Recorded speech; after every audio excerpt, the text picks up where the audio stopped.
Bon alors les filles, ça vous fait quoi de partir à Lyon, Gabou? Il est 9h du matin. Il est 9h du matin. On est déjà à la gare. Juste là, en voyant tous les gens qu'il y a, Les 2h du matin, on est déjà à la gare. Non. Non. C'est pas l'heure de poser les questions d'habitude. Aïe, mon gars. Moi, on m'a reprend courir. C'est Sabine? Il est 2h du matin. T'es content d'être là? Ouais. Du matin, on est fatigué, tu crois.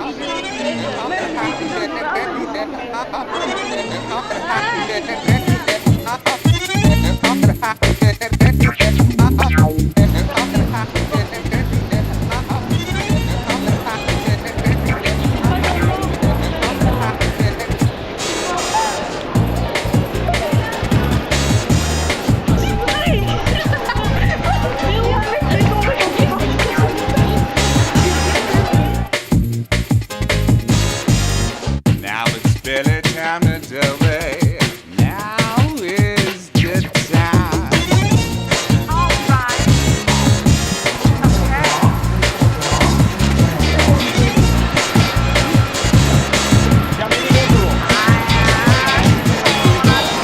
Now it's barely time to tell me. Boy, but do it.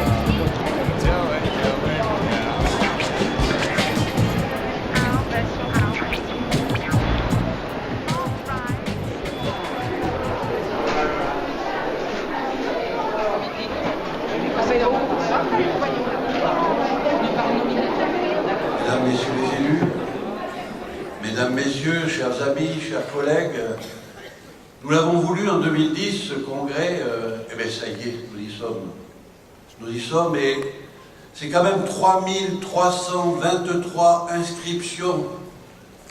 C'est plus de 3000 représentants des centres sociaux. C'est plus de 750 centres sociaux représentés. C'est 118 personnes revenant des CAF, des MSA ou des municipalités. C'est aussi 527 personnes qui nous ont aidés à réaliser, partenaires ou autres, qui nous ont aidés à réaliser ce congrès. Et je vois que cette salle magnifique est en train de se remplir. Merci à vous tous. C'est vous qui avez fait ce congrès. Les centres sociaux mettent au cœur de leur démarche l'autonomie. Et donc partent de l'action, de la base de l'action des citoyens pour définir un projet. Les centres sociaux, ce n'est pas une organisation administrative qui se ferait pour aller du haut en bas. C'est au contraire reconstruire sur le terrain un certain nombre de projets de manière à mettre en mouvement nos concitoyens. Parce que c'est formidable quand une personne retrouve ou gagne en pouvoir d'agir, elle gagne en dignité, en qualité de vie, même dans la plus petite action du quotidien. Alors, le centre social, demain, ça vous évoque quoi? Le centre social demain, eh bien, c'est un endroit où je pense qu'il y a plein de gens qui vont se rendre compte que c'est possible d'agir collectivement. Justement, les centres sociaux, c'est l'avenir. Les centres sociaux, c'est l'avenir parce que le vivre ensemble, le lien social, c'est l'avenir. C'est-à-dire que quand on regarde la planète, quand on regarde, etc., ça va mal là où les gens ne savent plus vivre ensemble. Et alors je ne parle pas des endroits où c'est la guerre, etc. Là, on est dans le pire, dans ce que le vivre ensemble peut entraîner quand il manque du lien. Et le centre social, le concept centre social doit justement continuer, doit survivre à l'avenir. C'est pas le bâtiment centre social qui compte, c'est la démarche, c'est l'idée derrière. C'est même le travail que vous faites là, ça a l'air tout bête. C'est comment ce qui peut vous paraître différent entre vous fait que vous finissez par être ensemble. Vous êtes là parce que c'est un centre social aussi. Donc c'est cette idée qui me paraît, moi, essentielle. Moi, je me demande s'ils sont juste là pour calmer un peu les esprits ou au contraire avoir plus de peps et pousser les jeunes comme vous à être beaucoup plus dans la revendication, pour que vous puissiez vous dire, maintenant, on a des devoirs, mais on a aussi des droits. Et il faut se battre pour ces droits aussi. Il y a des gens qui n'ont pas une image positive du centre social. Ils s'imaginent que c'est pour des gens qui ont des gros problèmes, tout ça. Or, à mon avis, la centre sociale, il est pour tous. Et plus ceux qui ont des problèmes se mêleront aux autres, mieux ce sera. Vous, les jeunes, et tout ce que vous pouvez changer dans le monde, tout ce que vous pouvez apporter comme dynamique collective, tout ce que vous pouvez faire vivre dans un quartier. Puis peut-être en écoutant ce que nous, à un moment ou à un autre, on a fait, peut-être bien fait, peut-être mal fait, puis vous ferez votre route. Je pense que tout le monde quand même a son mot à dire et c'est ce qui est intéressant. Le centre social, c'est pas que forcément les personnes qui travaillent dans ces locaux, c'est aussi les habitants, c'est aussi les associations qui font partie de ces villes et c'est ce qui permet que ça soit aussi enrichissant pour les personnes. C'est qu'on peut créer des projets en commun avec les habitants et avec aussi tout ce qui est institutions publiques, telles les mairies, voilà, les associations. Je pense que c'est l'essence même d'un centre social, hein, c'est que les gens se réunissent, se prennent en main, décident d'action, trouvent des financements et pilotent les projets.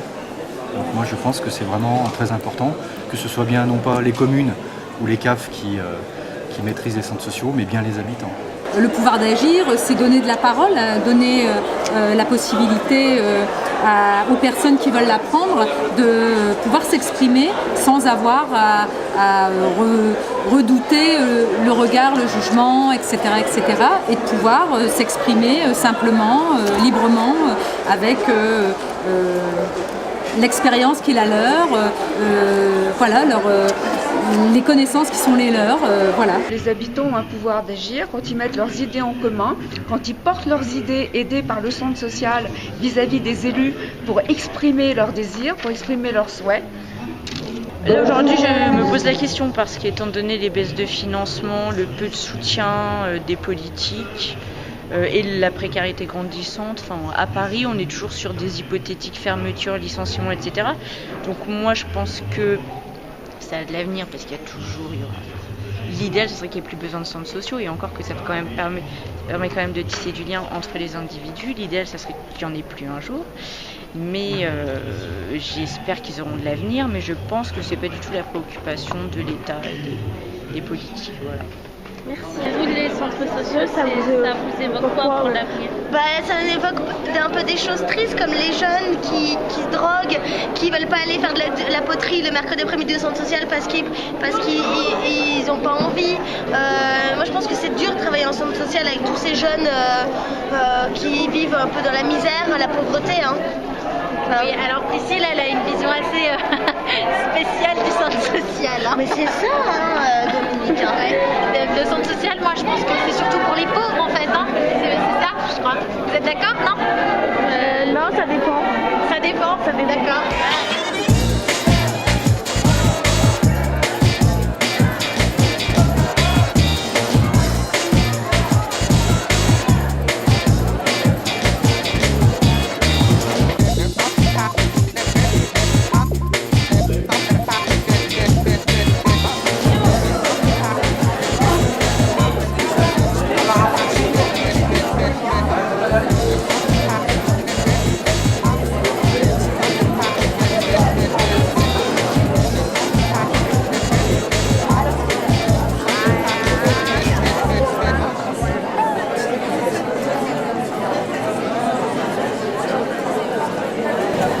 Bonjour, je suis Madame Isabelle Nico, maman de 4 enfants et parents d'élèves élus au conseil d'école. Nous sommes un collectif de femmes habitant du quartier des Tilleuls de Blanc-Ménil en Seine-Saint-Denis. Si on est là aujourd'hui, c'est pour récupérer un droit qui nous a été ôté par une circulaire qui a fait beaucoup de tort aux mamans voilées ainsi qu'à leurs enfants, en les privant de les accompagner en sortie scolaire, ces moments qui étaient si importants, moments de partage, de plaisir, entre maman, enfant et enseignante. Mais aujourd'hui, on est considéré comme une menace. Trouvez-vous cela juste? Non. Donc, Laïla Fagli, maman de 4 enfants, habitante de Tilleuls, membre du conseil administratif aussi à la maison des Tilleuls. Donc moi en fait, mes enfants jusqu'à présent me posent la question, maman, pourquoi tu ne peux plus nous accompagner pour les sorties scolaires? Donc j'ai du mal à répondre parce que en fait j'ai un enfant qui a 6 ans et demi et qui a du mal aussi à comprendre le fait que je porte le voile. Parce que je l'ai toujours porté et lors des sorties scolaires, je le portais et là, donc cette année, on me refuse le droit d'accompagner mes enfants. Donc moi je dis, quel impact ça a envers les enfants aussi? Voilà. La laïcité, je vous explique, on vous dit 3 espaces.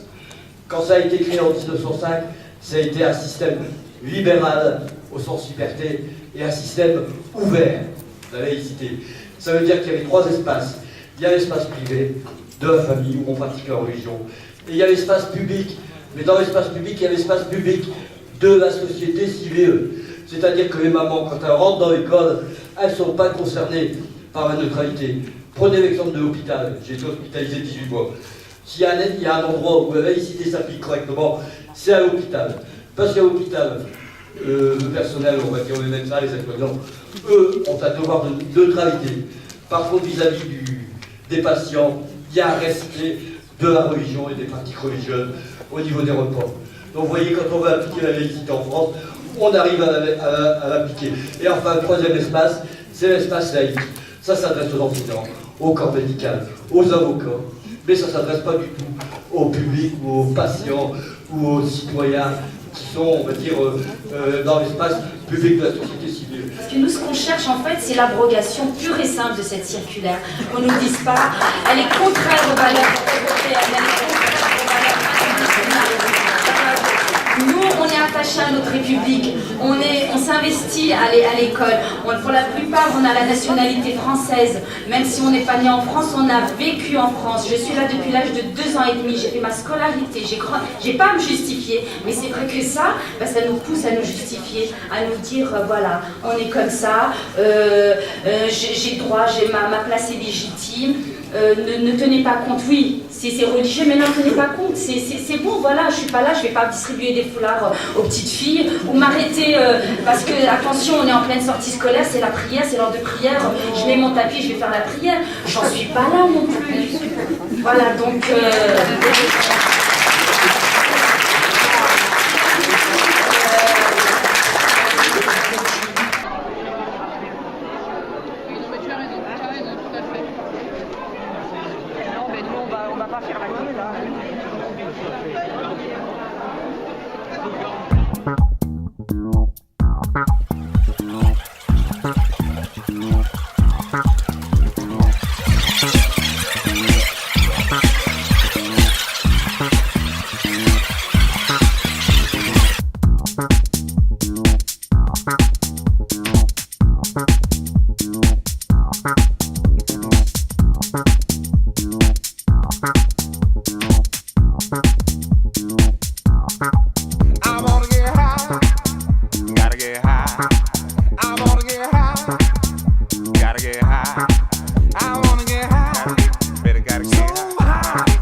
Ici, il n'y a pas la banque. Au bled où j'habite, un locataire sur 4 marches. Il y a 3 qui marchent. Oui, mais pour mes parents, il n'y a pas de train. C'est normal parce que c'est pas des grands axes de comment ça s'appelle, les commerces et tout.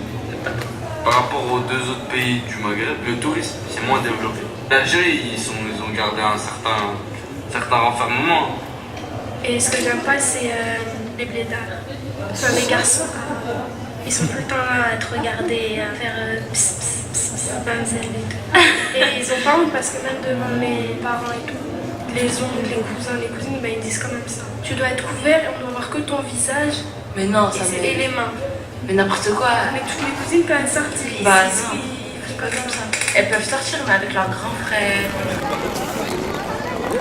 Alors, première question. Qu'est-ce que vous avez pensé des 3 jours passés au Congo? Je trouvais que c'était de belles rencontres, de beaux échanges. Et pour nous, c'était l'occasion de sortir un petit peu du centre social et d'aller voir ailleurs ce qui se passe. Et voilà, de prendre un peu de hauteur et s'ouvrir. Alors, et la dernière question. Est-ce que dans votre centre social, est-ce que les habitants ont un pouvoir d'agir? Oui, sur certains projets, mais on n'est pas encore sur du vrai pouvoir d'agir et je pense que ça va être un peu notre mission à venir. Certains projets, c'est-à-dire Des projets autour de la culture, sur la fête de quartier, où ils ont le pouvoir d'agir, de dire ce qu'ils en pensent, de co-construire avec nous. Mais après, sur la globalité du centre, sur le fonctionnement de la structure, sur le quartier, pas encore. D'accord, merci. C'était vraiment bien. C'était un peu magnifique, un peu particulier pour moi parce que c'est pas mon premier congrès. J'en ai vécu 4 en fait. Le premier c'était à La Rochelle en 92. Et là aujourd'hui, presque 20 ans plus tard, à Lyon, c'est un grand moment. C'est toujours intéressant de voir la ferveur qu'il peut y avoir. Et puis, je ne sais pas si vous avez pu le remarquer, on était 3000, mais il y a un peu toutes les générations, toutes les couleurs, tous les âges. Et puis, je crois qu'on est vraiment un mouvement particulier parce qu'on est vraiment au cœur de tout ce qui est les relations humaines, la convivialité, tout ça. Donc, voilà. Moi, perso, j'ai passé 3 jours super.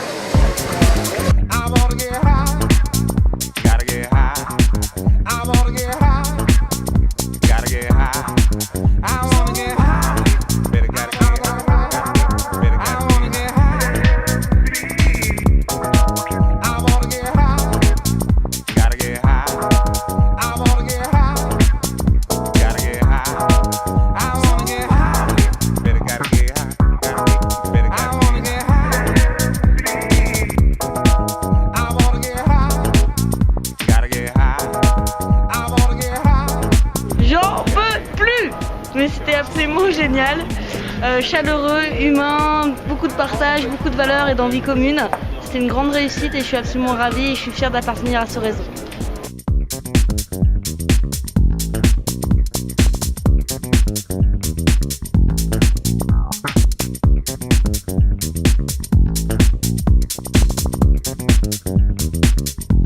C'était bien, mais il y avait trop d'activités pour un tout petit temps.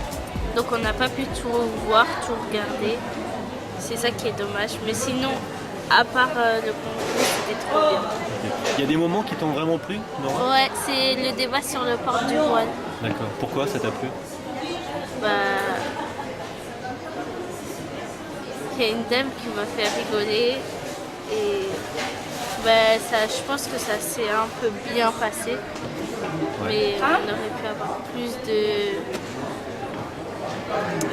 de questions à poser que plus d'affirmations. D'accord. Il y avait beaucoup de monde. Les débats, c'était trop, c'était bien. Et aussi, il y a certaines personnes, ils parlent bien en fait. Mais c'est trop bien. Et vous savez maintenant un peu mieux ce que sont les centres sociaux ou pas? Oui, ouais. C'est pour aider les personnes en difficulté ou pas. Ou pas, d'accord. Ouais. Pour aider pour avoir un quartier plus simple, plus ouvert aux personnes. Voilà, merci, c'est comme ça même. Pour que les personnes soient plus ouvertes dans un quartier, je veux dire. C'est ça. Je sais pas, un jour vous aimeriez être bénévole ou travailler dans un centre social? Peut-être ça peut être possible. Peut-être. Les jeunes, j'aime bien les jeunes, mais j'aime pas les bébés. Ils sont encore... T'es méchant. C'est bon, j'aime bien les bébés. Toi, Fatoumata, ouais, ça te donne ou... Bénévole, ouais. Moi, j'aimerais bien être bénévole. Quand j'ai rien à faire, je suis bénévole. Moi, peut-être quand j'aurai 20 ans ou un truc comme ça, je serai bénévole. Ou 19 ans, David, 17 ans. sont pas comme ça aussi. Ok, on verra ça. Moi, je vais être paléologue. C'est pas ça. Ça, Non, les rechercheurs là, de fossiles. Fossiles. Voilà ça. En tout cas, merci. Merci et à puis, toi. rentrez bien et puis au prochain séjour, quoi. Mais on rentre avec merci, au revoir.